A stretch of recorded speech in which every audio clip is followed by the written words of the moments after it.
កូរ៉េអើយមិនដាច់ឡើយឬសាប្រឡងច្រើនសានៅឡើយមិនតន់ជួបខ្ញុំបាំងរាជីคล้ายជាទុំ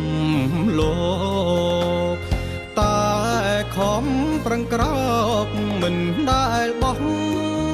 បងឡើយសង្ឃឹមវាក្រោយខ្ញុំអាចធ្វើបានសាងភាពមើសុខសាន្តជូនដល់គ្រួសារនៃខ្ញុំពុកអើយម៉ែអើយកូននឹងខំប្រឹងសាងក្តីសង្ឃឹមដើម្បីគ្រួសារយើងមិត្តខ្លាំងប្រឡងជួបត្រូវរងចាំជាយូរខែឆ្នាំមិនតន់ធ្លាក់ឈ្មោះអសងខឹមញញឹមលែងស្រស់អង្គុយម្នាក់ឯងនឹកគិតស្រណោះពេលណាបានទៅកូរ៉េចម្រៀងបទនេះសូមផ្ញើជូនមិត្ត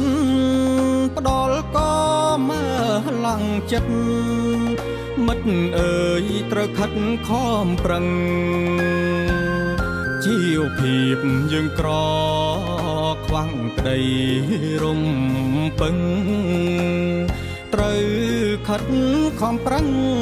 ដើម្បីគ្រួសារយើង